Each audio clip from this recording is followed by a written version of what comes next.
আল্লাহ তাআলা সূরা বুরুজের 11 নম্বর আয়াতে কারিমাতে যা ঘোষণা করলেন, চলুন আলোচনা শুরু করছি। আল্লাহ তাআলা বলছেন, ইন্নাল্লাযীনা আমানু ওয়া আমিলুস সালিহাত লাহুম জান্নাত, নিশ্চয় যারা ঈমান আনবে এবং নেক আমল করবে তাদের জন্য আল্লাহ তাআলা জান্নাত বানিয়ে ফেলেছেন। তাজরি মিন তাহতিহাল আনহার, যে জান্নাতের তলদেশ দিয়ে 4টি নহর পাশাপাশি প্রবাহিত। জান্নাতীরা জান্নাতের যেখানে যাবে সেখানে 4টি ঝর্ণা, 4টি নদী পাশাপাশি প্রবাহিত দেখবে। একটির পানি আর একটির সাথে মিশবে না, 4টি আলাদা কিন্তু একসাথে থাকবে। মারাজাল বাহরাইন ইয়ালতাকিয়ান বাইনাহুমা বারযাখুন লা ইয়াবগিয়ান, সমুদ্র দুটি পাশাপাশি প্রবাহিত, দুটির পানি 2 রকম, পাশাপাশি প্রবাহিত হওয়ার পরেও একটার পানি আর একটার সাথে মিশে না, এমন সমুদ্র পৃথিবীতেও আছে না নাই? বাইনাহুমা বারযাখ, আল্লাহ বলছেন এই 2 সমুদ্রের পানির মাঝখানে একটি অন্তরায় আছে। লা ইয়াবগিয়ান, ওই অন্তরায়ের কারণে একটার পানি আর একটার সাথে মিশে যাচ্ছে না। আল্লাহ তাআলা দুনিয়াতে যদি এমন ভাবে 2টি সমুদ্র পাশাপাশি প্রবাহিত করতে পারেন ভিন্ন কালারের পানি দিয়ে, জান্নাতে 4টা নহর একসাথে প্রবাহিত করার ক্ষমতা আল্লাহর আছে না নাই?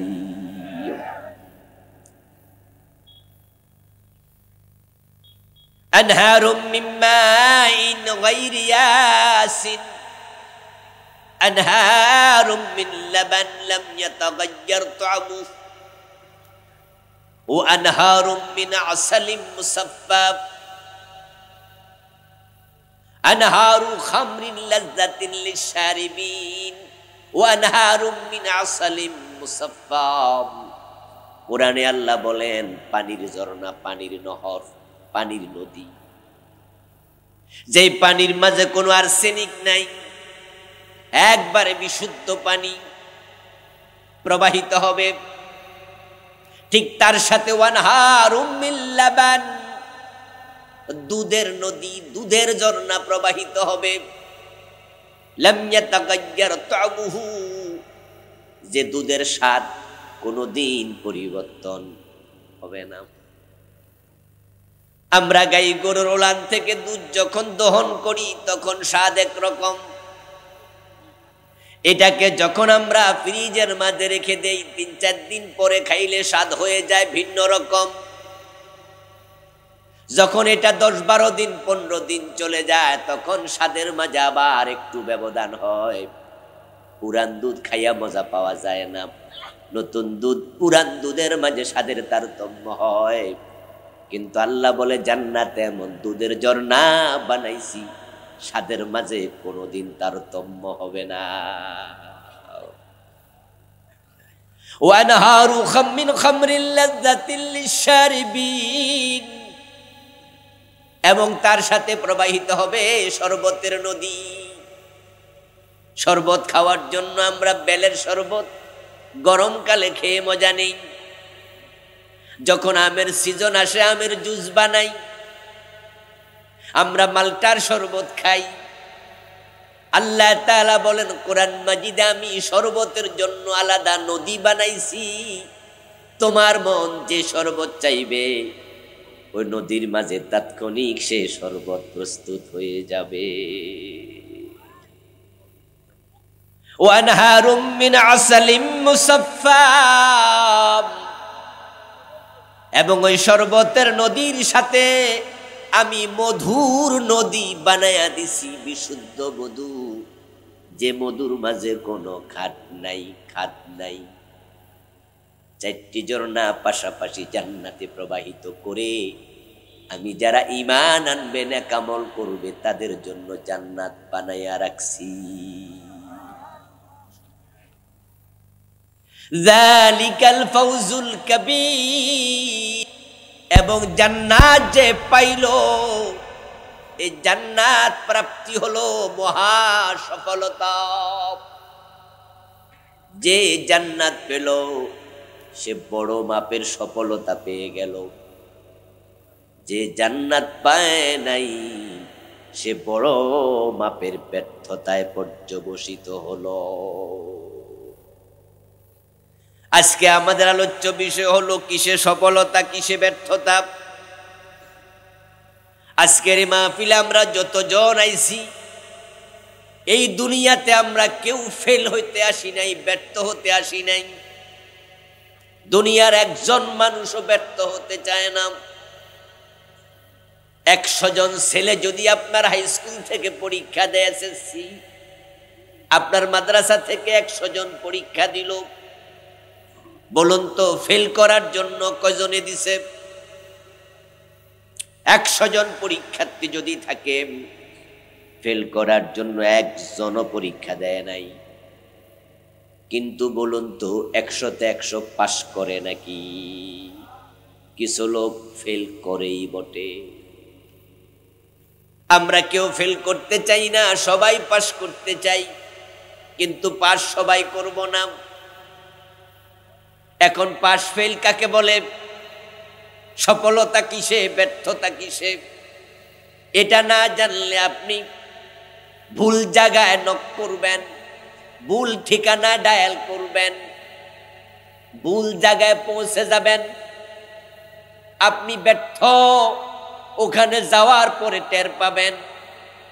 কিন্তু যদি দুনিয়ায় থাকতে আপনি বুঝেন সফলতা কাকে বলে, ব্যর্থতা কাকে বলে, তাহলে ঠিকঠাক মতো পথ চলতে আপনি শিখবেন।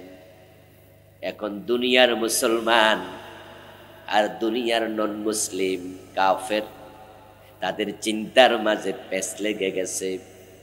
একজন কাফেরও দুনিয়ার টাকায় সফলতা খোঁজে, একজন কাফের দুনিয়ার ক্ষমতায় সফলতা খোঁজে। ঠিক আজকে একজন মুসলিমও তাই, সেও টাকার মাঝে আর ক্ষমতার মাঝে সফলতা খোঁজে। হিন্দু দোকানদার মালে বেজাল দেয়, মুসলিম দোকানদারও মালে বেজাল দেয়। হিন্দু দোকানদার ওজনে কম দেয়, মুসলিম দোকানদার ওজনে কম দেয়। হিন্দু মানুষ হারাম খায়, সুদে টাকা লাগায়, মুসলমানের সন্তানও সুদে টাকা লাগায়। হিন্দু অফিসার ঘোষ খায়, মুসলমান অফিসারও ঘোষ খায়। তাদের অর্থনৈতিক জীবনের মাঝে কোনো পার্থক্য দেখা যায় না। অথচ প্রশ্ন যদি করা হয়, ও মুসলিম তুমি কোথায় যেতে চাও? বলবে জান্নাতে। আপনি জান্নাতে যেতে চাইলে আপনার জীবন তো হিন্দুর মতো, ইহুদির মতো হতে পারে না। আজকে দুনিয়ার মানুষেরা টাকার পিছনে দৌড়াচ্ছে, পাগলের মতো দৌড়াচ্ছে। তারা ভাবছে টাকা হলে সফল হওয়া যায়। আবার কেউ কেউ ক্ষমতার জন্য দৌড়াচ্ছে। এলাকায় মেম্বারি নির্বাচন করে চেয়ারম্যান, এমপি, মন্ত্রী হয়। যখন সে চেয়ারম্যান পাশ করে, এমপি পাশ করে, উপজেলার চেয়ারম্যান হয়, এত বড় হাসি দেয় আর মানুষকে কয় আমি পাশ। পাশ মানি সফল। সে ভাবছে সে এমপি হয়েছে, সে সফল হয়ে গেছে। অথচ হযরত ওমর বলেন, যদি তুমি ক্ষমতার মাঝে সফলতা আছে মনে করো, একটু ফেরাউনের দিকে তাকাইয়া দেখো। মাসে 1 লাখ, 2 লাখ, 3 লাখ টাকা ইনকাম হয়। বড় চাকরি পেয়েছে, ব্যবসায় অনেক ভালো করেছে, মাসে 2, 4, 5 লাখ ইনকাম। মনে মনে ভাবে আমি সফল, আমার ছেলে লেখাপড়া করে সফল। হযরত ওমর বলতেছেন, যদি টাকাওয়ালাই সফল হতো তাহলে কারুনের দিকে একটু নজর দিয়ে দেখো। ফারুক আজম বলেন, মান ইতাজ্জা বিমাকানিহি ফালিয়ানজুর ইলা ফিরআউন ওয়া মান ইতাজ্জা বিমালিহি ফালিয়ানজুর ইলা কারুন ইন্নামাল ইজ্জাতু বিত্তাকওয়া। ও দুনিয়ার মানুষ, টাকায় সফলতা নাই, ক্ষমতায় সফলতা নাই, সফলতা আছে আল্লাহর ভয়ের মাঝে, তাকওয়ার মাঝে। কারণ যে ব্যক্তি মুত্তাকি, আল্লাহ তার জন্য জান্নাত বানাইছে, আর যে জান্নাত পায় শুধু সেই সফল। সফলতার নাম জান্নাত। হাজার কোটি টাকা আছে, বিঘা বিঘা জমিন আছে, বাড়ি আছে, গাড়ি আছে, ক্ষমতা আছে, সুন্দরী বউ আছে, অনেক কিছু আছে, কিন্তু জান্নাতীদের তালিকায় নিজের নামটা ঢুকাতে পারে নাই। সে কাঙ্গাল, সে হতভাগা, সে গরিব। কারণ হচ্ছে চোখ বন্ধ হলে বউ নাই, টাকাও নাই, ক্ষমতাও নাই, এবং পরকালে তোমার জান্নাতও নাই। তাহলে আছেটা কি? এক সেকেন্ডের নেই ভরসা, মরণ ঘাড়ের পরে। বিপুল সম্পদ করছ জড় ভোগ বিলাসের তোরে।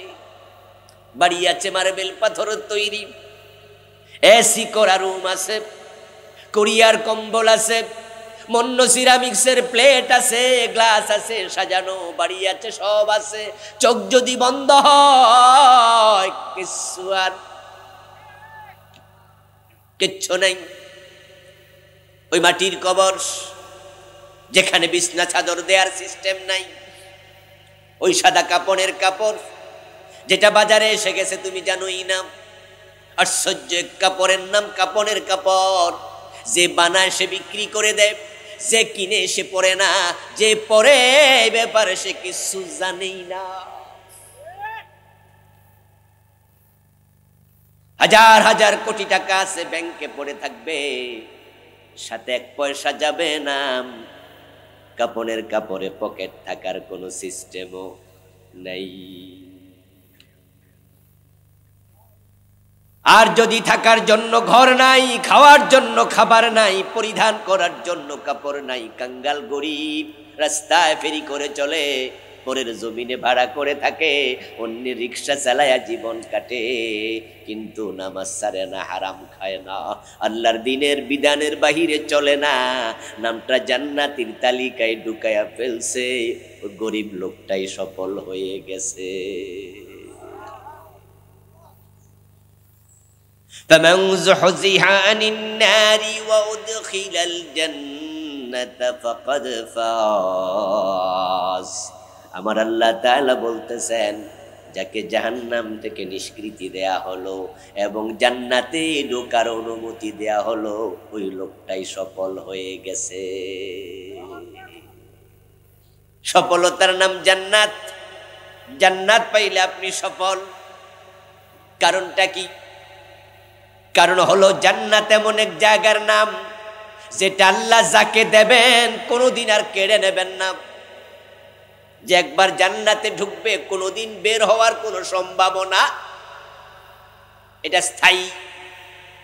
আর দুনিয়ার ক্ষমতা, দুনিয়ার টাকা, এটা চিরস্থায়ী না ক্ষণস্থায়ী? কথা বলেন, ক্ষমতা চিরস্থায়ী না ক্ষণস্থায়ী? এটা তো বাংলাদেশে 5 তারিখ আমরা টের পাইছি, ঠিক না? যারা ঘোষণা করেছিল ভিশন 2041 2041,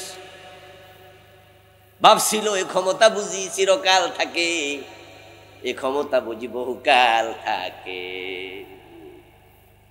কত বড় নেতা, কত বড় কথা, কিসের আন্দোলন, কিসের আন্দোলন? এই বছর না ওই বছর, মানুষ বাঁচে কয় বছর, আন্দোলন হবে না। ভিশন 2041 41 পর্যন্ত আছি, কিন্তু আমরা কি দেখলাম? তাসের ঘরের মতো উড়ে গেছে, হঠাৎ করে সব শেষ, রান্না করা খাবার খাইয়া পালানোর সুযোগ পায় নাই।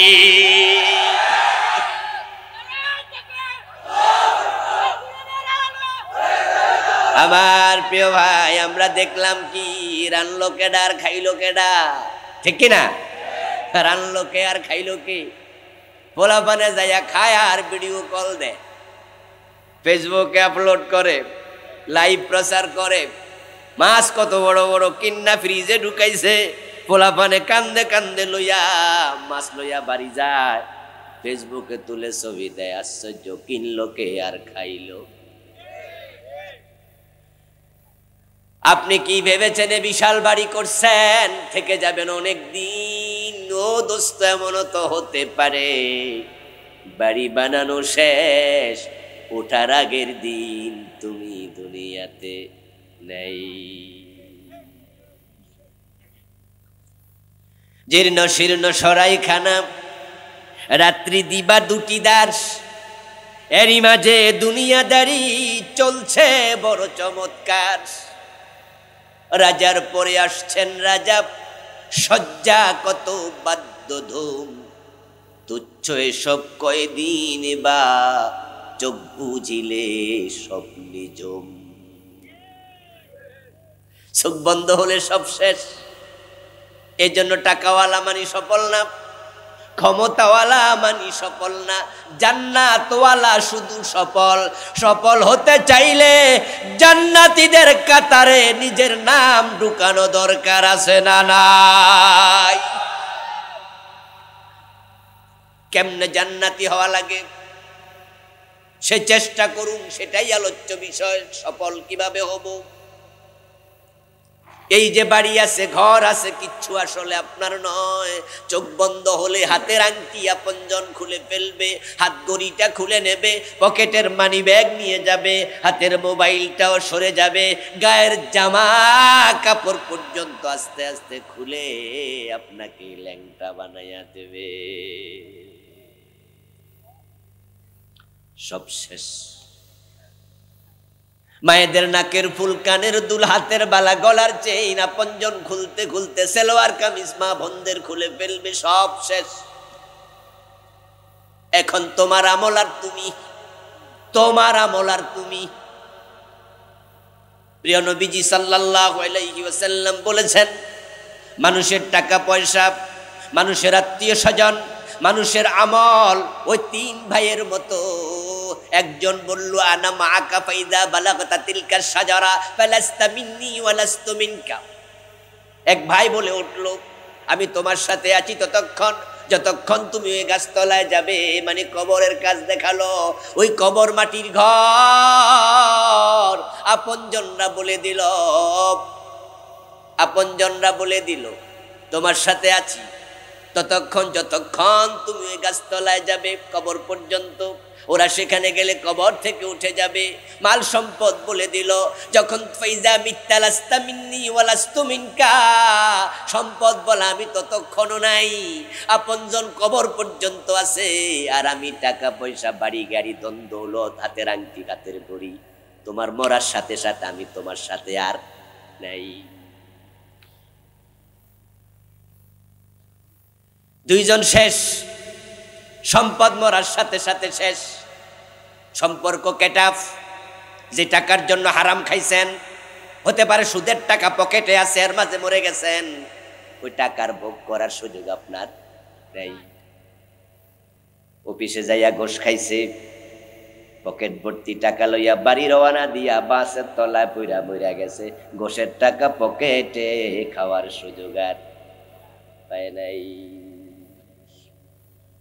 এই যে মানুষের জমি দখল করছেন জাল দলিল কইরা, ক্ষমতা পাওয়ার পরে বাজারে ভালো জায়গা, তাই যারা উল্টা দল আছে ওদেরকে ধাক্কাইয়া ওই জায়গায় বিল্ডিং তুলছে। এমন কিছু জালেম আছে না নাই? পিয়ন হইয়া 400 কোটি টাকার মালিক হয়েছে। টাকা পাইলো কই? দুই হাতে কামাইছে। ইসলামী ব্যাংকের 18টি শাখা থেকে এসালম গ্রুপ 80,000 কোটি টাকা বিদেশে নিয়ে গেছে। কয় টাকা খাবে? একজন মানুষের লাগে কত? সব থেকে যাবে, চোখ বন্ধ, সব শেষ। আত্মীয় স্বজন কবর পর্যন্ত যাবে, তারপরে 3 জন কবরে নামবে। একটু বাঁশ যখন ফেলে দেবে, একজন লাফিয়ে উঠে যাবে। বাঁশ যখন আর একটু আগাবে কবরে, তখন আর একজন লাফিয়ে উঠে যাবে। যখন বাঁশ মোটামুটি পুরা কবরে চেয়ে যাবে বিছানার মতো, সর্বশেষ জন কবর থেকে উঠে আপনাকে একা ছেড়ে দেবে। এবার আমল বলে আনা মাকা হাইয়া ওয়া মাইয়িতা, আমি তোমার আমল, আমি তোমার জীবিত কালেও ছিলাম, মরার পরে আমি সাথে আছি। যেই আমল মরার পরে সাথে থাকবে, ওই আমলের ব্যাপারে সাবধান হওয়া দরকার আছে না নাই? কিন্তু আমরা টাকা পয়সার ব্যাপারে যত সাবধান, আমলের ব্যাপারে তত সাবধান হই না। মুখের কথার নাম আমল, অঙ্গ প্রত্যঙ্গের কাজের নাম আমল। মুখে যা বলবেন তার রেকর্ড হবে, এটা আপনার সাথে চলে যাবে। মিথ্যা বলেছেন এই আমল, গীবত করেছেন এই আমল, আপনি এ মুখ দিয়ে মিথ্যা সাক্ষী দিয়েছেন, মানুষ ঠকাইছেন, এই মুখ দিয়া কোরআনের বিরুদ্ধে কথা বলেছেন, এগুলো বদামল। এই অঙ্গ প্রত্যঙ্গ দিয়া চুরি ডাকাতি হারাম এই সেই খাইছেন, সব বদামল। আপনাকে জবাব দিতে হবে। এই আমলের জবাব দেওয়ার জন্য কোনো সঙ্গী পাবেন না। আল্লাহর জান্নাতমুখী যারা হতে চান, সূরা বুরুজের 11 নম্বর আয়াত পড়ুন বেশি বেশি। আল্লাহ তাআলা জান্নাত দেবেন বলে জান্নাত বানাইছেন। জান্নাতটাকে জন্যই সফলতা বলেছেন, এটা স্থায়ী জিনিস এবং জান্নাতের নিয়ামত এত বেশি হবে। সবচেয়ে ছোট জান্নাতি যে হবে, আল্লাহ তাকেও জান্নাতে জায়গা দেবেন দুনিয়ার মতো 10 দুনিয়ার সমান। এটাকে আল্লাহ সফলতার জন্যই বলেছেন। রাসূলুল্লাহ সাল্লাল্লাহু আলাইহি ওয়াসাল্লাম বলেন, ইন্নী লা আরিফু মান ইয়াদখুলুল জান্নাতা আখিরা, ইন্নী লা আরিফু মান ইয়াখরুজু মিনান নারি আখিরা, ফাইন্নাহু ইয়াকুনু হুমামা ইয়াখরুজু মিনান নারি আবওয়াব। জান্নাতকে কেন সফলতা বলা হয়? প্রিয় নবীজি বলেছেন, শোনো, সব মানুষের পরে যে জান্নাতে ঢুকবে, আমি নবী মুহাম্মদ তাকে চিনি। এই লোকটা মূলত জাহান্নামী ছিল। জাহান্নামে সে জ্বলতে জ্বলতে পুড়তে পুড়তে ইয়াকুনু হুমামা, সে একবারে অঙ্গার হয়ে যাবে। লাকড়ি যখন আগুন দেয়া হয়, লাকড়ি জ্বলতে জ্বলতে যা হয় সেটাকে এই এলাকায় কি বলে? কয়লা, অঙ্গার। রাসূলুল্লাহ বলেন সে কয়লার মতো হয়ে যাবে, জ্বলতে জ্বলতে কয়লা। কিন্তু লোকটার ঈমান আছে, সরিষা পরিমাণ ঈমান। তাই যেহেতু কাফের নয়, আল্লাহ ঈমানের কারণে সব ঈমানদারকে একদিন না একদিন জাহান্নাম থেকে মুক্তি দিয়ে দেবেন। ওই মুক্তির অর্ডারের মাঝে এই লোকটাও পড়বে। আল্লাহ বলবেন, আখরিজু মিনান নার মান কানা ফি কলবিহি মিসকালু হাববাতিন মিন খারদালিন মিন ঈমান। ও আমার জাহান্নামের ফেরেশতারা, জাহান্নামের মাঝে সরিষার দানা পরিমাণ ঈমান যার আছে, যাও যাও তাকেও জাহান্নাম থেকে বের করে নিয়ে আসো। আমি জাহান্নাম ক্লোজ করে দিতে চাই, জাহান্নামের দরজা চিরদিনের জন্য বন্ধ করতে চাই। এখন ঈমানদার রেখে আমি এটা করব না, বের করে নিয়ে আসো। ফেরেশতারা গিয়ে যত ঈমানওয়ালা আছে সবাইকে জাহান্নাম থেকে বের করে দেবে। আল্লাহ তাআলার কাছে এসে রিপোর্ট করবেন যে আল্লাহ, জাহান্নামে এখন আর কোনো মুমিন নাই। আল্লাহ তাআলা বলবেন, ঠিক নয়, জাহান্নামে এখনো আমার একজন মুমিন বান্দা আছে, তাকে বের করে আনো। ফেরেশতারা খুঁজে পাবে না। আল্লাহ জাহান্নামের প্রধান ফেরেশতা মালিককে ডেকে বলবেন, মালিক, জাহান্নামে আমার একজন মুমিন বান্দা আছে, তাকে বের করে নিয়ে আসো। মালিক ফেরেশতা জাহান্নামে যাবেন, পুরা জাহান্নাম খুঁজে এসে আল্লাহর কাছে রিপোর্ট করবেন, আল্লাহ, জাহান্নামে কোনো মুমিন নাই। মালিক ফেরেশতা জাহান্নামকে ঠিক তেমনই চিনে, মা তার সন্তানকে যেমন চিনে। মালিক ফেরেশতার কাছে জাহান্নাম খুব স্পষ্ট। সন্তান যদি 5 বছর বিদেশ থাকে, মায়ের সাথে যদি মোবাইলের যোগাযোগ কেটাপ থাকে, আজ থেকে 20 বছর 30 বছর আগে তো মোবাইল ছিলই না। 5 বছর পরে 10 বছর পরে রাতে 3টা বাজে দেশে ফিরে সন্তান মাকে সারপ্রাইজ দিল, বাড়িতে আসবে বলে নাই। রাতের 3টা ঘরের দরজা নক করেছে, মা জিজ্ঞাসা করলো কে? ছেলে যদি বলে মা আমি, সন্তানের কণ্ঠ চিনতে মায়ের 1 সেকেন্ডও লাগে না। মা তার সন্তানকে যেমন চিনে, মালিক ফেরেশতা জাহান্নামকে তেমনি চিনে, কিন্তু লাভ কি? তাও খুঁজে পাবে না। আল্লাহ তাআলা বলবেন মালিক শোনো, জাহান্নাম থেকে কি আওয়াজ আসছে। মালিক ফেরেশতা জাহান্নামের দিকে কান পেতে শুনবেন, আওয়াজ আসছে সুবহুন কুদ্দুসুন রব্বুনা ওয়া রাব্বুল মালাইকাতি ওয়ার রূহ। আল্লাহ বলবেন দেখো আমার বান্দা এখানে আমার তাসবিহ পড়ছে, কুদ্দুসুন সুবহুন আমার তাসবিহ পড়ছে, আমাকে রব্বুনা বলে ডাকছে। এই আমার ইমানদার বান্দা, তাকে বের করে নিয়ে আসো। প্রিয় নবীজি বলেন এবার মালিক ফেরেশতা শব্দ ফলো করবে, ওই শব্দ অনুসরণ করে জাহান্নামে ঢুকে দেখতে পাবেন এমন এক জায়গা থেকে তাসবিহর আওয়াজ আসছে যেখানে কোনো মানুষ নাই। জাহান্নামের আগুন দাউ দাউ করে জ্বলছে, জাহান্নামের কীট পতঙ্গ পড়ে আছে। আওয়াজ অনুসরণ করে কীট পতঙ্গ সরাবে, সরায়া দেখতে পাবে কীট পতঙ্গের নিচে অঙ্গার সম কয়লা সম আল্লাহর এক বান্দা পড়ে আছে। পুরা দেহ অঙ্গার হয়ে গেল, কয়লা হয়ে গেছে, তবে তার সিজদার জায়গা জাহান্নামের আগুন খায় নাই, সেটা দেখা যাচ্ছে। সিজদার জায়গা জাহান্নামের আগুন খায় না, সিজদার জায়গা জাহান্নামের আগুন খায় না, সিজদার জায়গা জাহান্নামের আগুন খায় না। অজুর জায়গা রাসূলুল্লাহ দেখে উম্মত চিনে ফেলবে হাসরের ময়দানে। তাই রাসূল তোমাকে উম্মত হিসাবে চিনুক।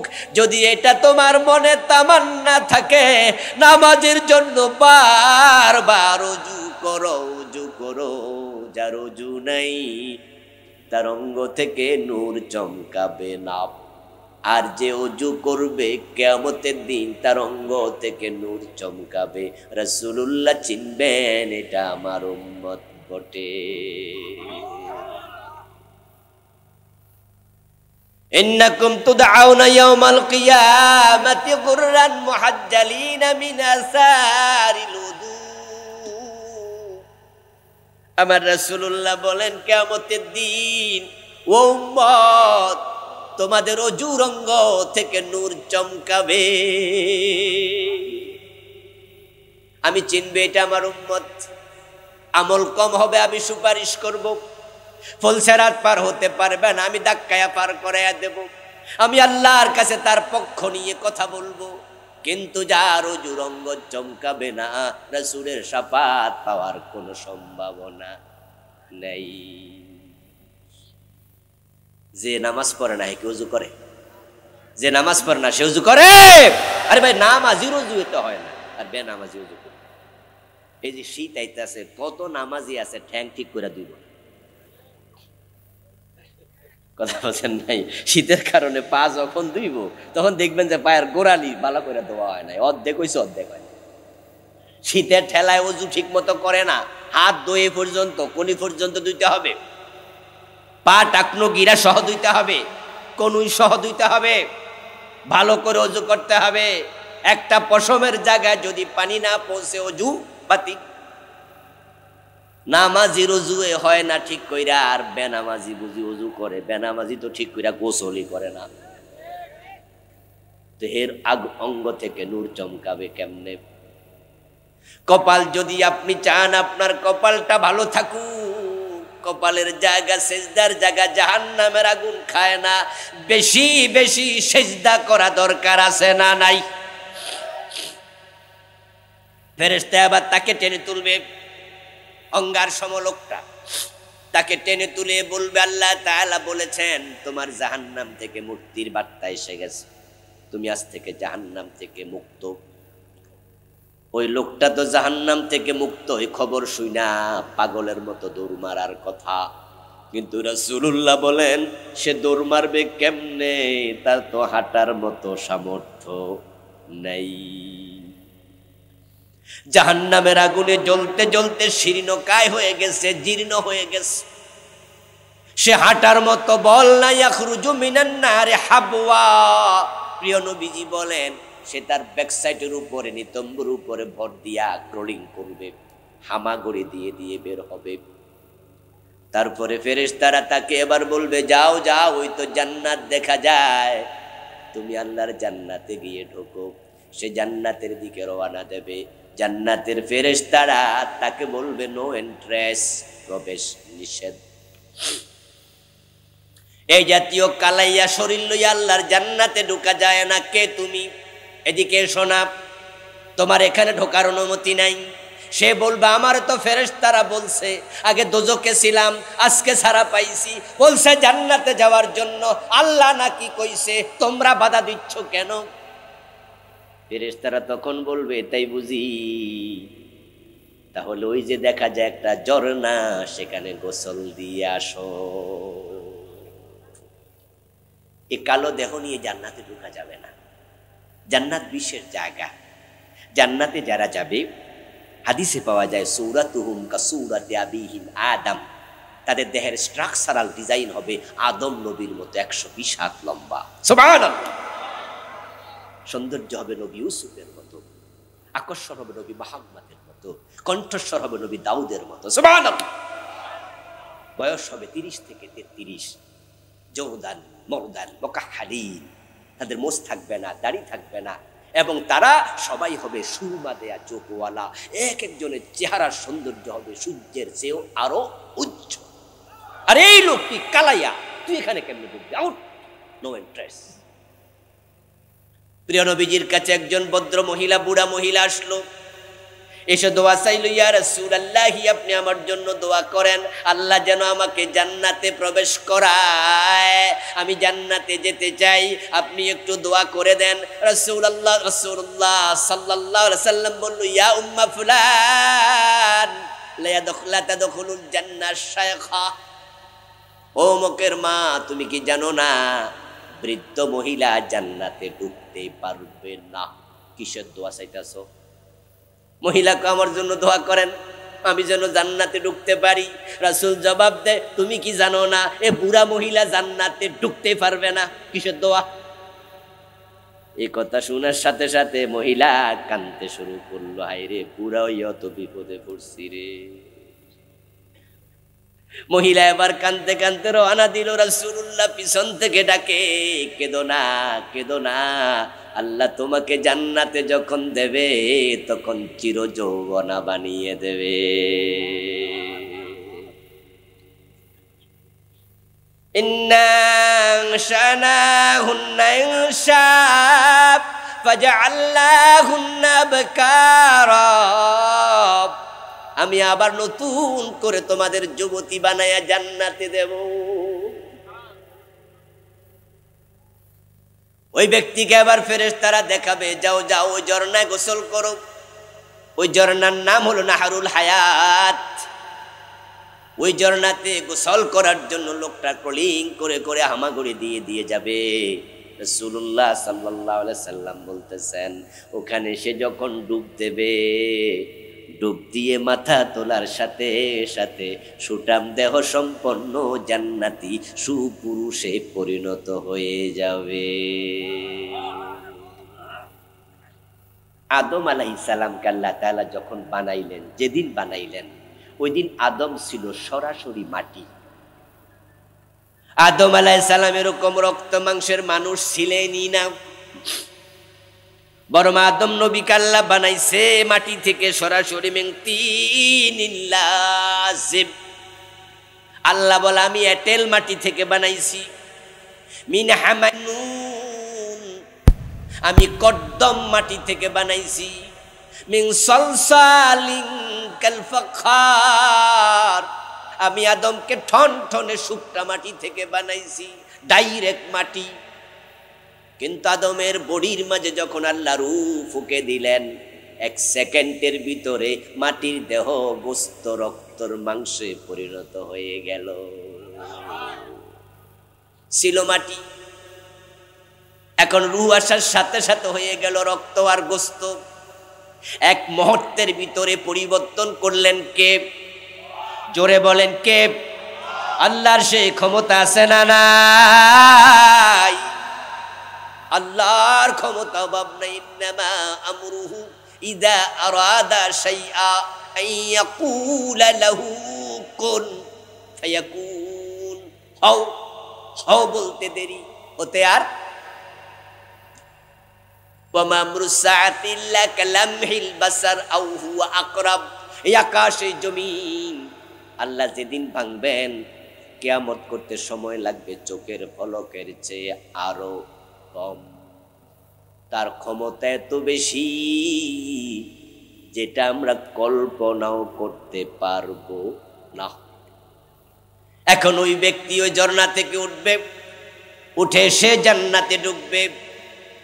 ফায়ুখায়্যালু ইলাইহি আন্নাহা মালাক।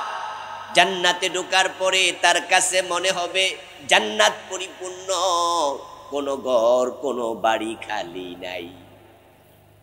সব জায়গায় নেম প্লেট লেখা আছে, অমুকের বাড়ি, আবু বকরের বাড়ি, ওমরের বাড়ি, ওসমানের বাড়ি, তলহার বাড়ি, খাদিজার বাড়ি, ফাতেমার বাড়ি, জায়েদের বাড়ি, ওসামার বাড়ি রাদিয়াল্লাহু তাআলা আনহুম।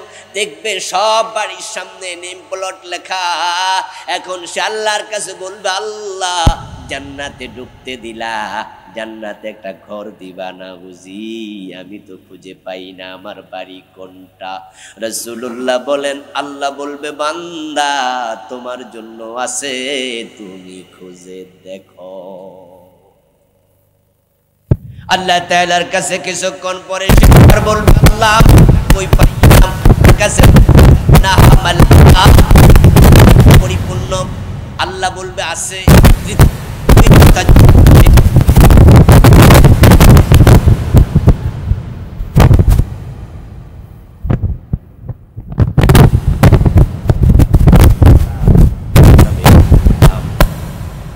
আমি তো জাহান্নামে ছিলাম, ওখানকার কষ্ট তো আমি ভুলি নাই। কি কষ্টে আমি ছিলাম, তুমি আমাকে মুক্তি দিছ, এটাই তো আমার বড় পাওনা। এখন তুমি দয়া করে জান্নাতে যদি আমাকে থাকতে সামান্য জায়গা দাও, এতেই আমি খুশি, বেশি আমার লাগবে না। প্রিয় নবীজি বলেন, অতটুকু শোনার পরে আল্লাহ বলবেন, ফাইন্না লাকা মিসলুদ দুনিয়া, ফাইন্না লাকা মিসলাদ দুনিয়া ওয়া আশরা আমসালিহা। ও আমার বান্দা, সামান্য নয়, আমি তোমার জন্য দুনিয়ার মতো 10 দুনিয়া জায়গা জান্নাতে রেখেছি।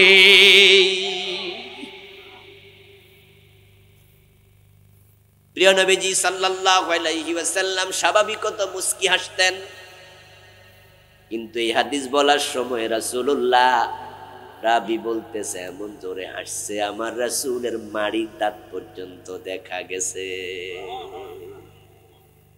রাসূল খুশি হয়ে গেলেন। তাহলে জান্নাত সফলতা কেন?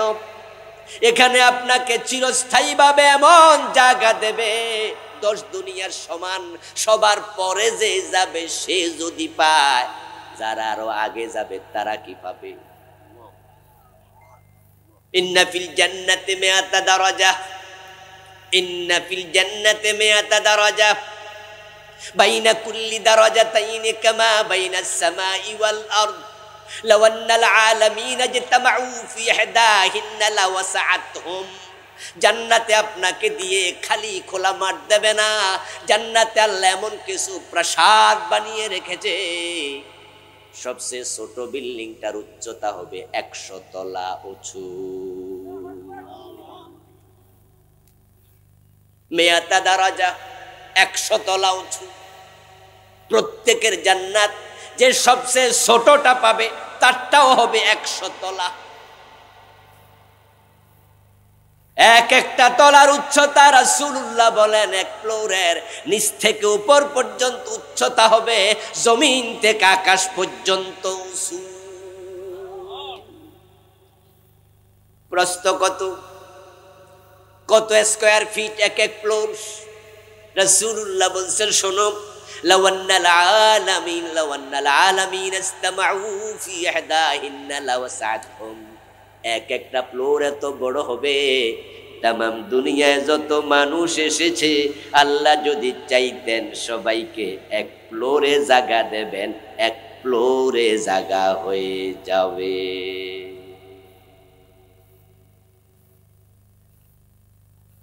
হযরত আবু হুরায়রা রাদিয়াল্লাহু তাআলা আনহু দাঁড়ায় গেলেন, ইয়া রাসূলুল্লাহ এত বড় বড় বিল্ডিং জান্নাতে আল্লাহ বানাইছে? কয় হ্যাঁ। আমি জানতে মন চায় মা বেনাউহা, আল্লাহ কি দিয়া জান্নাত বানাইছে? রাসূলুল্লাহ জবাব দেন, লাবেনাতুম মিন যাহাবিন ওয়া লাবেনাতুম মিন ফিদ্দা, ওই জান্নাত যে ইট দিয়া বানাইছে, একটা ইট হবে স্বর্ণের আর একটা হবে রূপার তৈরি। وملاتها المسك الأصفر وتربتها الزعفران وحسبها اللؤلؤ والياقوت। ওই জান্নাত বানানোর জন্য আল্লাহ যে মাটি ব্যবহার করেছেন ওই মাটি হলো জাফরান, যে কংক্রিট ব্যবহার করেছেন সেটা হলো মণিমুক্তা, এবং তাবিক্সের জন্য যে পানি ব্যবহার করছেন সেটা হলো মিশকে আম্বার। জান্নাতের ওয়াল থেকে চিরদিন আতরের গন্ধ বের হতে থাকবে। ও আল্লাহর বান্দা, তোমার জন্য আল্লাহ চমৎকার জান্নাত বানিয়ে রেখে দিলেন, এখন যাওয়ার জন্য তুমি প্রস্তুত হও। জান্নাতের যত নেয়ামত সব রেডি, জান্নাতের হুর গেলমান সহ রেডি। রাসূলুল্লাহ সাল্লাল্লাহু আলাইহি ওয়াসাল্লাম তিনি জান্নাতে মেরাজের রাতে ঢুকলেন, নাজ নেয়ামত গুলো দেখলেন। ফেরেশতারা রাসূলকে বলে, ইয়া রাসূলুল্লাহ জান্নাতের হুর কি দেখবেন না? আমার রাসূল হুর দেখতে গেলেন, গিয়ে দেখেন হুরেরা জান্নাতে ইসলামী সঙ্গীত পরিবেশন করছে, জান্নাতে হুরেরা গজল গাইতেছে। রাসূলুল্লাহ শোনেন জান্নাতে হুরেরা গজল গায়, নাহানুল খালিদাতু ফালা নামুতু, নাহানুন নাইমাতু ফালা নাবআসু, নাহানুর রাদিয়াতু ফালা নাসখাতু, তুবা লিমান কানা লানা ওয়া কুন্না লাহু। সুবহানাল্লাহ পড়েন। ওরা গান গাইতেছে জান্নাতে। রাসূল গান পর্যন্ত শুইনা মুখস্থ কইরা উম্মতেরে শোনায়।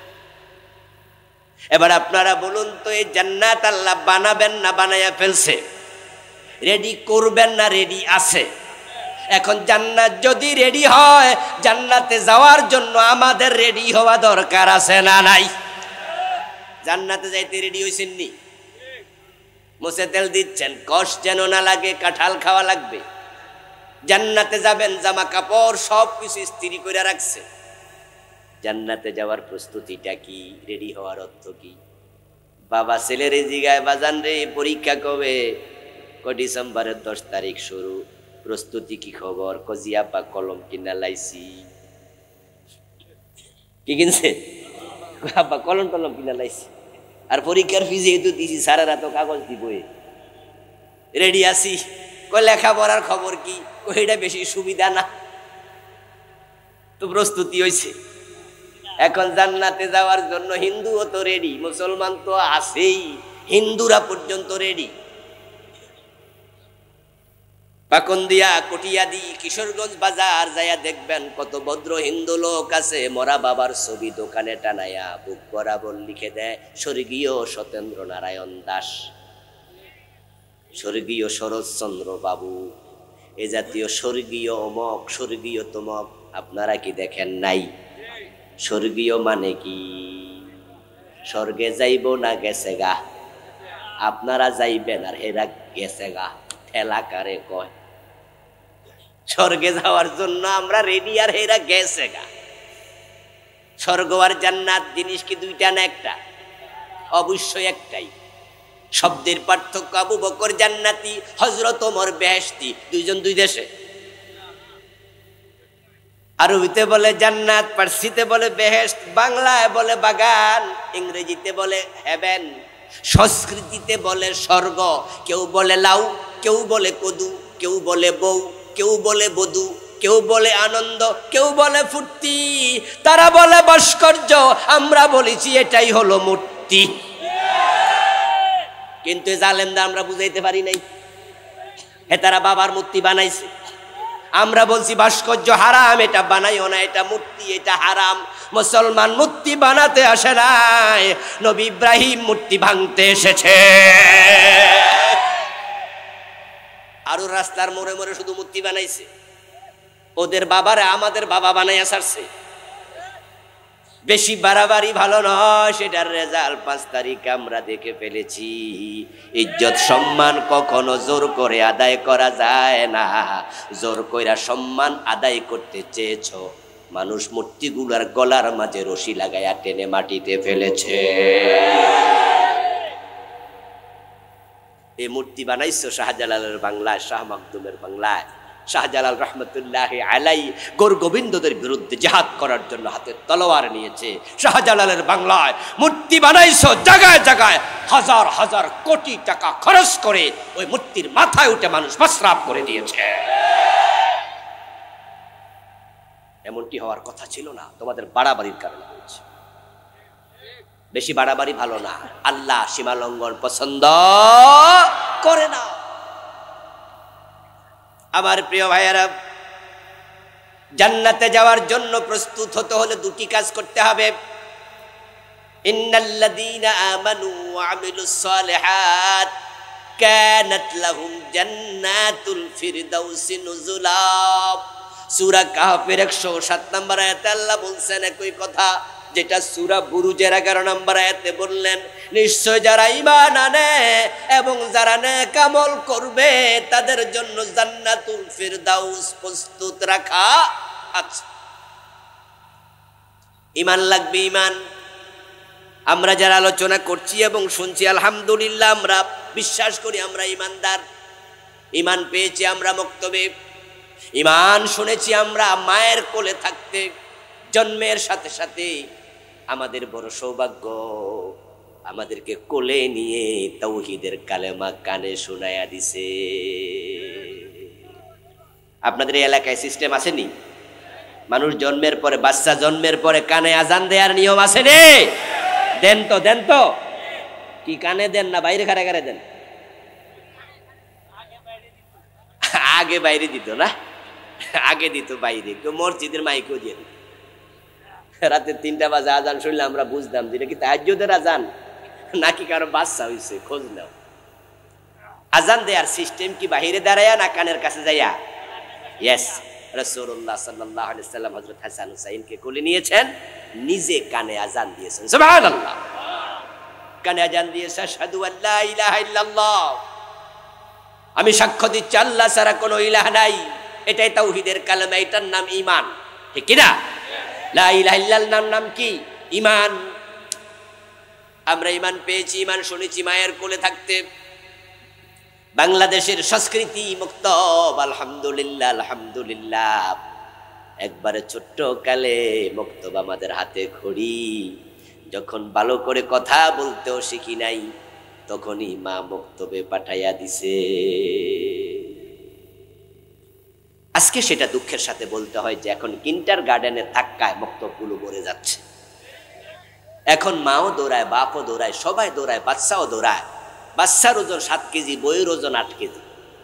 ওরে বাবা রে বাবা, এত বড় বইয়ের ব্যাগ, বাচ্চার কান্দে লইয়া বাচ্চা যাইতে পারবে না, এই জন্য মা কান্দে লইয়া দৌড়ায়। ইংরেজি অঙ্ক শিখার জন্য পাগল হয়ে গেছে, বাচ্চাদেরকে কোরআন শিখাচ্ছে না, তাদেরকে বিজ্ঞান ভূগোল শিখানোর জন্য পাগল। শুনে রাখো মুসলমান, কোরআনের এলেমবিহীন যত বড় শিক্ষিত বাচ্চা হবে, কোরআন না শিখালে, ইসলাম না শিখালে, সে শিক্ষিত যত বড় হবে তত বড় বদমাশ হবে, তত বড় বদমাশ। ইংরেজ পণ্ডিত স্ট্যানলে হালের কথা, এটা আমার নয়। তিনি বলছেন, if you teach your children 3 hours reading, writing and arithmetic, you leave 4th hour religion, you will be get 5th hour, that is rascality. Stanley হাল বলেছেন, তোমার সন্তানকে ইংরেজি, বিজ্ঞান, ভূগোল, অঙ্ক, লেখা পড়া কত কিছু শিখালে, কিন্তু তুমি 4 নাম্বার আর রিলিজিয়ন, ধর্ম শিখাও নাই, কোরআন হাদিস শিখাও নাই। লবণবিহীন তরকারি যেমন হয় না, হোক না সেটা হরিণের মাংস, হোক না 1000 টাকা দিয়ে গোস্ত কিনে আনা গোস্ত, লবণ দেও নাই 25 টাকা 30 টাকা কেজির লবণ, তোমার তরকারি খাওয়া যাবে না। তোমাদের কাছে কোরআন যত কম দামি হোক, আমরা মোল্লা মৌলবীরা যত কম দামি হই না কেন, কোরআন ইসলামের শিক্ষা শিক্ষিত করবা না, তুমি 5 নাম্বার আর পাবে। তোমার সন্তান বড় শিক্ষিত হবে, বড় বদমাশ হবে, রাস্কেল হবে, বড় শিক্ষিত চোরগুলা বাংলাদেশটাকে ফতুর বানিয়ে ছেড়ে দিয়েছে। যারা মূর্খ চোর, তারা মসজিদে জুতা চুরি করে, মূর্খ চোরেরা গাছে নারিকেল চুরি করে, মূর্খ চোরেরা বাড়িতে শিং দিয়ে আপনার গর্ত করে তারা কাপড় চোপড় চুরি করে, মানুষের ঘরের হাঁস মুরগি চুরি করে। তারা একজন 10 বছর 20 বছর চুরি করেও 10 লাখ টাকা বাংলাদেশের ক্ষতি করতে পারে না। কিন্তু আমরা যারা MA pass, BA pass, engineer, doctor, বিশাল বড় বড় ব্যারিস্টার, উকিল, মুক্তার, তারা যখন বদমাইশ হয়, কলমের এক খোসা দেশের 1000 কোটি টাকা শেষ করে দেয়। এই জন্য আগে নৈতিক শিক্ষা দাও, কোরআনের শিক্ষা, ইসলামের শিক্ষা। আলহামদুলিল্লাহ, মক্তবে আমরা ঈমান পেয়েছি, কিন্তু শোনেন বন্ধু, নবীদের ঈমান ব্যতীত দুনিয়ায় কোনো মানুষের ঈমানের গ্যারান্টি নাই। ঈমান আনার পরে রাসূলের হাতে তারপরে কাফের হয়ে গেছে এমন লোকও ছিল। শুধু আল্লাহ তার নবীদের ঈমান নিজে হেফাজত করে, নবী ছাড়া কারো ঈমানের হেফাজত আল্লাহ করে না। তাই ঈমান আনার পরে বেঈমান হওয়ার সম্ভাবনাও আছে। কালেমা পড়লে মানুষ মুমিন থাকবে তা কোনো গ্যারান্টি নাই। আমার প্রিয় ভাইরা, মসজিদে গিয়ে আল্লাহরে সেজদা দেয়, দরবারে যায় পীরের পায়ে সেজদা দেয়, এমন লোক বাংলাদেশে আছে না নাই? আচ্ছা, যে পীরের পায়ে সেজদা দিল লোকটা মুমিন না বেঈমান? সে কি মুশরিক হয়ে যায় নাই? অথচ এই লোকটা আবার মসজিদে গিয়ে আত্তাহিয়াতু পড়ার সময় নামাজে বসে বলে আশহাদু আল্লা ইলাহা ইল্লাল্লাহ। তার আত্তাহিয়াতুতে আল্লাহর কথা বলে, কিন্তু নামাজ শেষ করে পীরের পায়ে সেজদা দেয়, ঈমান শেষ। আমার দোস্ত মুখে বলে আল্লাহ ছাড়া কাউকে মানি না, অথচ মাই খাতে পাইয়া বলে জনগণ সকল ক্ষমতার উৎস। জনগণকে যারা ক্ষমতার উৎস মনে করে তারা আল্লাহর কোরআনের উল্টা কথা বলে। আল্লাহর কোরআনে আছে আন্নাল কুওয়াতা লিল্লাহি জামিয়া, সকল ক্ষমতার মালিককে। জনগণ ক্ষমতার মালিক নয়, ঈমান চলে যাবে, বরবাদ হয়ে যাবে। মুখে বলছো লা ইলাহা ইল্লাল্লাহ, হিন্দুদের দুর্গা পূজা আসলে তখন আবার বলো ধর্ম যার যার, উৎসব সবার। তুমি তো বেঈমান হয়ে গেছো, তোমার ঈমান তো শেষ, কারণ তুমি কোরআনের উল্টা কথা বলছো। কোরআনের উল্টা কথা বললে ঈমান চলে যায়। কোরআনে আছে নবী মুহাম্মদ শেষ নবী। কাদিয়ানীরা বলে উল্টা কথা না, গোলাম আহমদ কাদিয়ানো নবী, ঈমান। কোরআনে আছে লাকুম দীনুকুম ওয়ালিয়া দীন, স্লোগানটা আল্লাহ শিখাইছে, ধর্ম যার উৎসব তার। লাকুম দীনুকুম, তোমাদের ধর্ম তোমাদের, ওয়ালিয়া দীন, আমার ধর্ম আমার। স্লোগান হবে এটা, দুটা এক না, তোমারটা তোমার আমারটা আমার, দুটা এক না, আলাদা। স্লোগান হবে ধর্ম যার উৎসব তার। আজ থেকে মাস 101 পরে কোরবানির ঈদ আসবে। ধর্ম যার যার উৎসব সবার স্লোগান বাংলাদেশে যারা দেয় তাদেরকে আমরা বলবো তাহলে আমাদের গরু কেমনে জবাই করি, আমাদের ঈদের মাঝে হিন্দুদেরকে দাওয়াত দেব, দেখি তারা আসে কিনা। আপনি যদি দাওয়াত দেন একজন হিন্দু আসবে না, কারণ তারা বলবে তাদের ধর্মে গরু জবাই নিষিদ্ধ, নিষিদ্ধ কাজ তারা করে না, দেখতেও আসে না। তাহলে ধর্ম যার যার উৎসব সবার হলো কেমনে? তারা তো আমাদের গরু জবাই ঈদে আসে না, কিন্তু মুসলমানের সন্তানেরা মূর্তি পূজা দেখার জন্য দুর্গা পূজার অনুষ্ঠানে চলে যায়। ইসলাম ধর্মে দুর্গা পূজা জায়েজ না হারাম? তো হারাম কাজে তোমরা যাও কেমনে? হিন্দু আসলো না মুসলমানের গরু জবাইয়ের ঈদে, কোরবানের ঈদে, তাদের ধর্মকে তারা গুরুত্ব দিল, কিন্তু মুসলমানের সন্তান দুর্গা পূজায় চলে যায়, এতে বোঝা যায় নিজের ধর্মের গুরুত্ব দিতে জানলো না। আমার দোস্ত বলছিলাম যে হিন্দু মিয়ারাও বাবার বুকের মাঝে লিখে দেয় স্বর্গীয় সত্যেন্দ্র নারায়ণ দাস, শখ আছে জান্নাতে যাওয়ার, কিন্তু হিন্দু কি জান্নাত পাবে? তা আপনাদেরও শখ আছে, কিন্তু ঈমান নাই, জান্নাত পাওয়ার কোনো সুযোগ নাই। জান্নাতে যেতে হলে ঈমান বাঁচাতেই হবে। তিনটি কাজ করবেন না, তিনটি কাজ করলে ঈমান মরে যাবে। এক নাম্বার শিরক করবেন না। শিরক আছে যেখানে আমি নাই, সেখানে স্লোগান পুরা জীবন মনে রাখবেন। কুফর করবেন না। কুফর আছে যেখানে আমি নাই, সেখানে কুফর করলে ঈমান শেষ। তিন নাম্বার নিফাকে ইতিকাদি, অন্তরে মুনাফিকি ঢুকতে দেবেন না। যদি অন্তরে নেফাক ঢোকে, ঈমান শেষ। কুফর নিয়ে আমি বই লিখেছি। আমার এই বইতে আমি বাংলাদেশে চলমান 56টি কুফর লিখেছি। আরে কুফর তো সরকারিভাবে সাপ্লাই দিছে ওরা, গত 15 বছরে সরকারিভাবে সাপ্লাই দিছে। আমাদের বইয়ের মাঝে কুফরি ঢুকাইছে। আপনাদের বাড়িতে বই আছে। আরে কলেজ স্কুলের কথা বলছি না, মাদ্রাসার কথা বলছি। মাদ্রাসা ক্লাস 6 7 এর দাখিল পর্যায়ের বাড়িতে গিয়ে দেখবেন বইয়ের মাঝে মন্দিরের ছবি ঢুকাইয়া দিছে। মাদ্রাসার বইতে মন্দিরের ছবি কোথায় তারা গেছে? 2023 জানুয়ারির 1 তারিখ বই উৎসব হলো। হাতে বই পাওয়ার পরে পত্র পত্রিকায় লেখালেখি শুরু হলো, ফেসবুকে আসলো, বইয়ের মাঝে সার্কেল দিছে, বান্দরের ছবি, বান্দরের ছবি, বান্দরের ছবি, এক পর্যায়ে মানুষের ছবি। সেখানে আবার বুঝাইয়া দিছে যে মানুষ নাকি এক সময় বান্দর ছিল।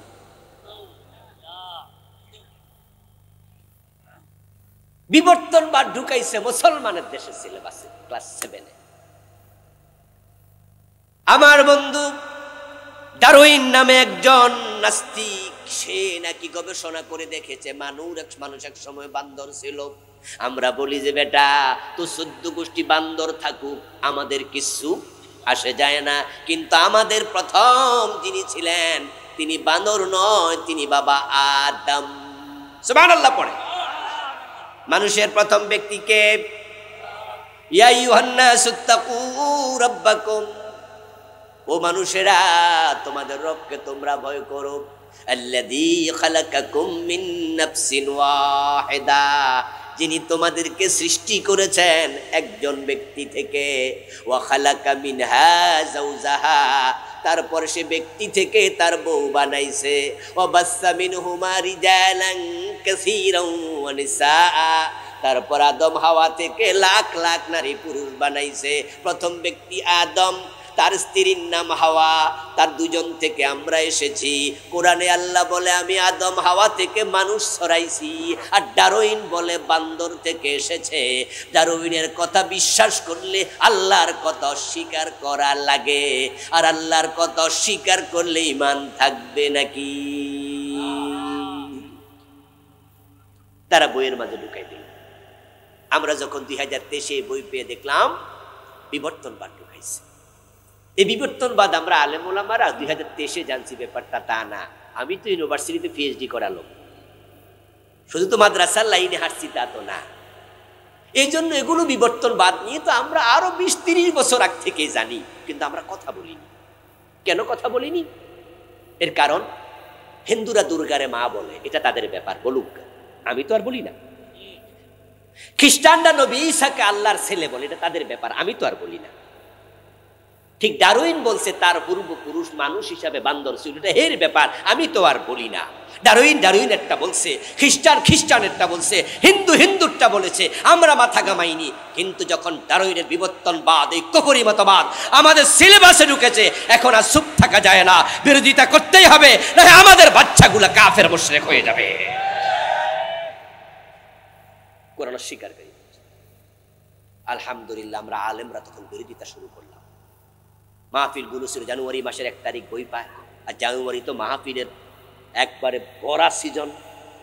যখন আমরা মাহফিলের মাঝে বলতে শুরু করলাম, ফেসবুকে ইউটিউব আপলোড হতে শুরু করলো, সরকারের টনক নড়ল। তৎকালীন যিনি শিক্ষামন্ত্রী ছিলেন দীপু মনি, তখন তিনি সেখানে একটা কমিটি বানালেন। বানাইয়া কমিটিকে বললেন যে এটা যাচাই করো। কমিটি রিপোর্ট করলো যে হ্যাঁ কথা ঠিক, বিবর্তনবাদ সিলেবাসে ঢুকেছে। তখন সরকার সার্কুলার দিয়েছে যে ওই অংশটুকু পাঠ্যসূচিতে রাখবো না, এটা পড়ানো আপাতত স্থগিত করা হলো। আপনাদের কাছে আমার প্রশ্ন, আমরা যদি বিরোধিতা না করতাম তাহলে বাচ্চাদেরকে কাফের বানানোর ষড়যন্ত্র হয়েছিল, ঠিক কিনা? আমাদের বাচ্চারা ছোট ছোট 6-7 পড়ে, তারা তো মনে করতো মনে হয় মানুষের প্রথম ব্যক্তি বান্দরের লগে কিন্তু মানুষের চেহারার একটু মিলও আছে, হাতটাতেরও মিল আছে। আর ডারউইন তো এই জন্যই বলছিল যে মানুষ বান্দর ছিল, এর মানে হাঁটতে হাঁটতে লাফাইতে লাফাইতে লেস পড়ে গেছে, গাছে গাছে ধাক্কা খাইতে খাইতে কি হয়েছে, লেস পড়ে গেছে, কোনো একদিন এমনি হেসকা ঠেলা দিছে আর মানুষ হয়ে গেছে। আচ্ছা, আপনাদের এলাকায় পাবদা মাছ আছে না? বোয়াল মাছের লোকে পাবদা মাছের মিল আছে না নাই?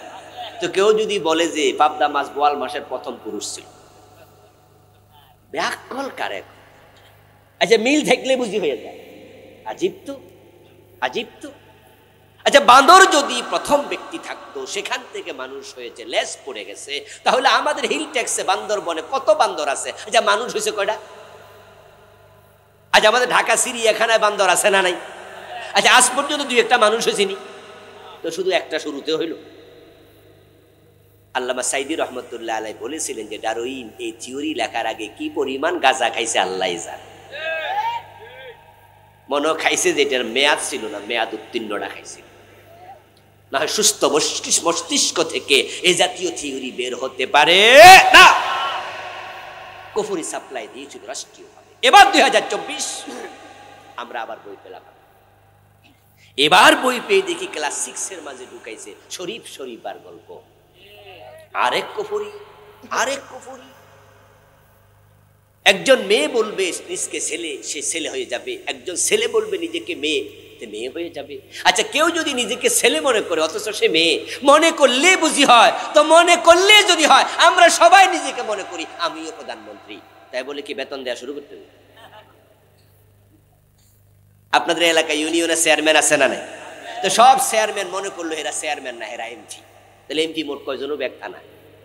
আচ্ছা, এটা কি হইল? পাগলের কথা না, পাগলের কথা। কোন একজন মেয়ে নিজেকে ছেলে মনে করলো, ছেলে হয়ে যাবে, তাহলে তো বড় বিপদ।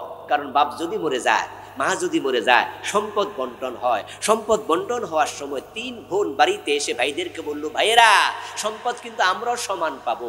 তখন ভাইয়েরা বললো, না, কোরআনে আছে ছেলে পাবে 2 গুণ, মেয়ে পাবে 1 গুণ। তখন 3 বোন বলবে যে না, গত সপ্তাহ থেকে আমরা নিজেকে ছেলে মনে করি।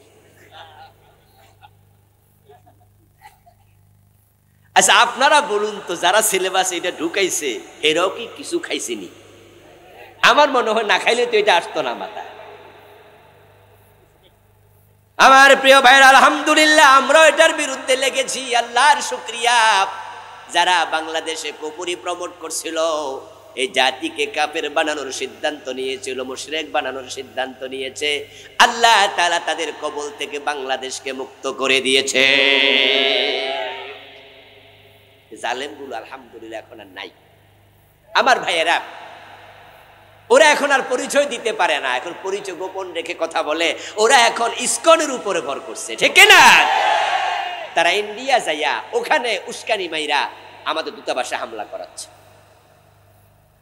বাংলাদেশে হিন্দুরা নিরাপদে আছে, মায়ের পেটের বাচ্চা যেমন নিরাপদ, বাংলাদেশের হিন্দু বৌদ্ধ খ্রিস্টানরা তেমন নিরাপদ। আমরা আলেম ওলামারাই বলি, তারা সংখ্যালঘু, তারা আমাদের কাছে আমানত তুল্য। আমরা তাদেরকে ভালোবাসি, একই বাজারে খরচা খাই। এদেশের হিন্দুরা আমাদের কাছে আমানত। আমরা তাদের মন্দিরে আক্রমণ করি না, তাদের ধর্ম তারা পালন করে। বরং গতবার আমরা দেখিয়েছি আলেম ওলামারা মন্দির পাহারা পর্যন্ত দিয়েছে।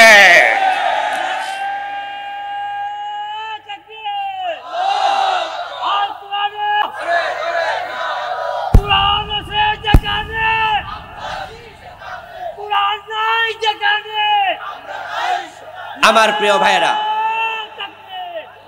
আমার প্রিয় ভাইয়েরা, এখন ইন্ডিয়া যাইয়া উনি ওদেরকে খেপাইতেছে। সাম্প্রদায়িকতার কথা বলছে।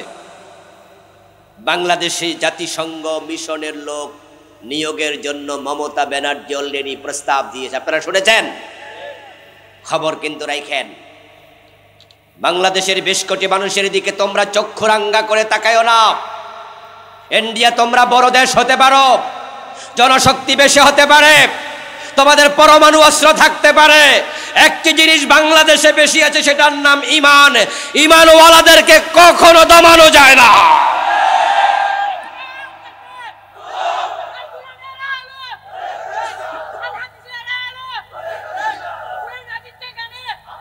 আমরা বাংলাদেশের মুসলমান গজওয়ায়ে হিন্দের জন্য অপেক্ষা করছি। আমার রাসূল বলে গিয়েছে, গজওয়ায়ে হিন্দে যারা শহীদ হবে আল্লাহ সকলকে জান্নাতি বানায়া দেবে। আমাদের কাছে পরমাণু অস্ত্র নাই, কিন্তু শাহজালালের তলোয়ার আছে। আমাদের কাছে তিতুমিরের বাঁশের কেল্লার বাঁশ আছে। কাম মিন ফিআতিন কলিলাতিন গালাবাত ফিআতান কাসীরাতান বিইজনিল্লাহ। অস্ত্র দিয়ে বিজয় আসে না, জনশক্তি দিয়ে বিজয় আসে না। বিজয়ের জন্য আল্লাহর সাহায্য লাগে। বদরের যুদ্ধে মুসলমান ছিল 313 জন, কাফের ছিল 1000। বিজয় মুসলমানের হয়েছে। তাবুকের যুদ্ধে মুসলমান ছিল 30 থেকে 40,000, প্রমাণ সৈন্য ছিল 3 লক্ষ। তারা যুদ্ধের মাঠে আসতে সাহস করে নাই। তারিক বিন জিয়াদ স্পেনে গিয়েছিলেন, সৈন্য ছিল মাত্র 7,000। রাজা রডারিকের সৈন্য ছিল প্রশিক্ষিত 3 লক্ষ। মাঠ ছেড়ে পালিয়ে গেছে। তোমরা 120 কোটি হতে পারো, আমরা 20 কোটি মুসলমান আছি। আমাদের ঈমানের জোশ আমাদেরকে বিজয় এনে দেবে ইনশাআল্লাহ।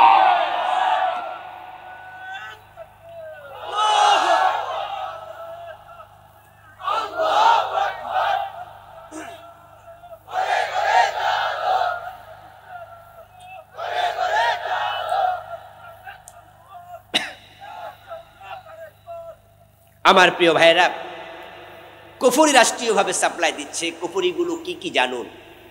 আমি 56টি লিখেছি আমার এই বইতে। বাংলাদেশে চলমান 29টি শিরিক লিখেছি এই বইতে। একটা শিরিক যদি জীবনে থাকে, ঈমান শেষ। শিরিকগুলো জানার প্রয়োজন আছে কিনা?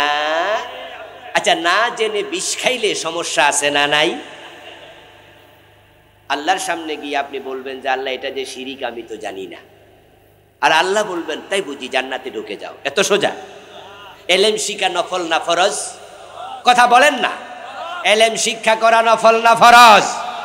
তো কুফরির এলেম কেন শিখলেন না? শিরকের এলেম কেন শিখলেন না? আলেম ওলামারা তো বলেছে, রাইটাররা তো লিখেছে। এ সমস্ত বই লিখতে কষ্ট হয় না? নিজে লিখতে যান, দেখবেন কত কষ্ট। তা আমরা কষ্ট করে লিখলাম, আপনি একটু পড়েও জানবেন না যে কুফর কাকে বলে, শিরিক কাকে বলে, নিফাক কাকে বলে। জানবেন, এগুলো থেকে নিজের ঈমান বাঁচাবেন। ঈমান হলো জান্নাতে যাওয়ার 1 নম্বর শর্ত। দ্বিতীয় হলো নেক আমল।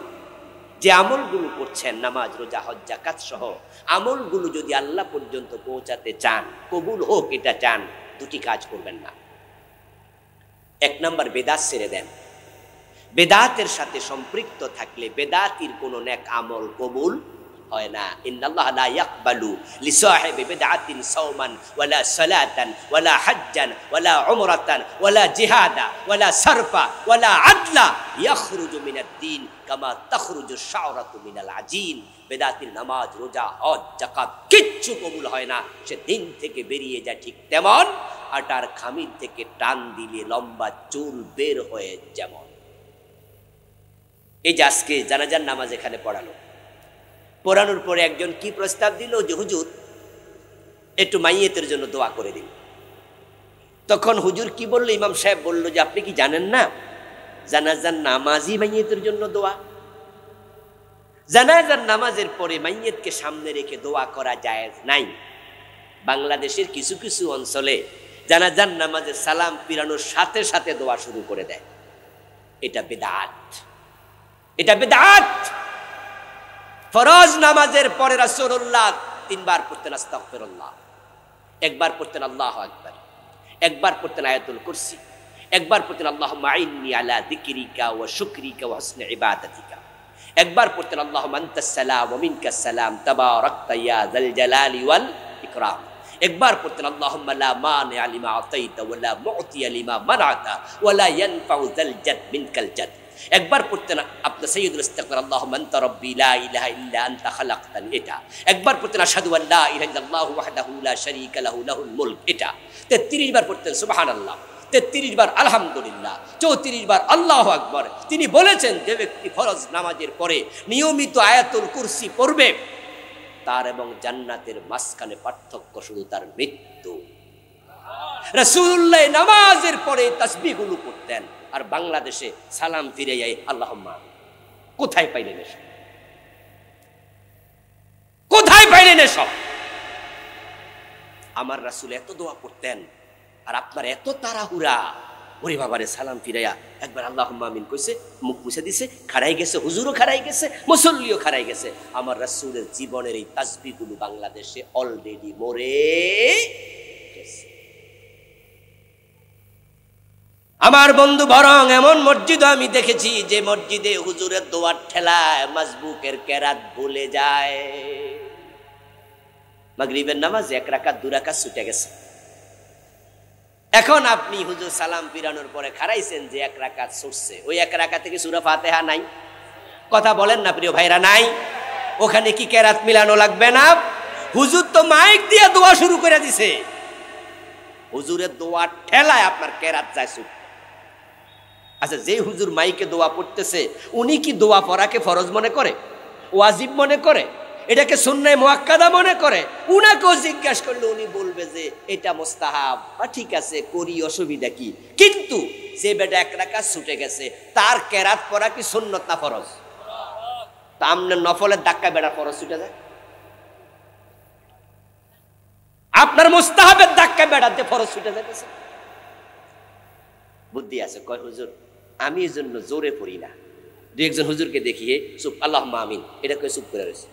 30 সেকেন্ড পরে কয় আল্লাহুম্মা আমিন, তো পাবলিক কয় আমিন। আচ্ছা, আমিন শব্দের অর্থ হলো আল্লাহ কবুল করো। তা আপনি যে আল্লাহরে কইলেন যে আল্লাহ কবুল করো, হে হুজুরে কি কইছে আপনি শুনছেন নি? তো কোনটা কবুল করো? এই যে হুজুরের লগে লগে আমনো আমিন মানলেন, হুজুর কি কইছে শুনলেন এত না, তো কি কবুল করতো? মসজিদের পিছনে সভাপতি আছে, 3 মাস বেতন বাড়ায় না, 6 মাস বেতন বাড়ায় না। হুজুরের বুদ্ধি আছে, হুজুর আল্লাহুম্মা আমিন কইয়া মনে মনে কইতাছে আল্লাহ এই সভাপতিগিরি ছুড়াইয়া দাও, এই সভাপতিও কয় আমিন। আচ্ছা, এই দোয়া কবুল হলো উপায়টা কি? বুঝাও কয় আমিন, না বুঝাও কয় আমিন। রাসূলুল্লাহ সাল্লাল্লাহু আলাইহি ওয়াসাল্লাম যে বিদআতগুলো পরিত্যাজ্য বলেছেন, মান আহাদাসা ফি আমরিনা হাযা মা লাইসা মিনহু ফাহুয়া রাদ। ইমাম সাহেব ভুল করলে ইমাম সাহেবকে আমরা সতর্ক করি, যেটাকে আমরা বলি লোকমা দেই। লোকমা দেওয়ার সময় নবীজি মুহাম্মদ শিখিয়েছেন লিররিজালিত তাসবিহু ওয়ালিন নিসাইত তাসবিহু। রাসূলুল্লাহ সাল্লাল্লাহু আলাইহি সাল্লাম বলেন, পুরুষ বলবে সুবহানাল্লাহ, মহিলা যদি মুসল্লি থাকে তারা হাতের উপর হাত আওয়াজ করবে। বাংলাদেশে কে বা কারা সুবহানাল্লাহ ধাক্কাইয়া আল্লাহু আকবার ঢুকাই দিছে? শরীয়তের মাঝে চেঞ্জ অনুমোদিত নয়। ইসলামে রাসূল যা করেছেন আমরা তা করব, রাসূল যা বলেছেন আমরা তাই বলবো, রাসূল যেভাবে করেছেন আমরা সেভাবে করব। বাড়ানো যাবে না, কমানো যাবে না, কোনো রাইট নেই আপনার। বেদাত নিয়ে আমি আলাদা বই লিখেছি, এখানে বাংলাদেশে চলমান 38টা লিখছি। আমার লেখা 8টি বই আছে আলহামদুলিল্লাহ। এবছর লিখেছি নতুন একটা প্রিয় নবীর জীবনের উপরে আলহামদুলিল্লাহ। আমার একটি স্বপ্ন ছিল লিখবো, নাম দিয়েছি যেমন ছিলেন প্রিয় রাসূল সাল্লাল্লাহু আলাইহি ওয়াসাল্লাম। চেহারা কেমন, ঠোঁট কেমন, নাক কেমন, পুরা হাইকাল, শামাইল তিরমিজি সহ বিভিন্ন কিতাব থেকে এনেছি। চরিত্র রাসূলের কেমন ছিল সার্বিক লিখেছি। গাড়িতে বইগুলো আছে, যাওয়ার সময় নেবেন। আহ্বান রেখে শেষ করছি। আজকের মাহফিলের সম্মানিত বক্তা সহ সভাপতি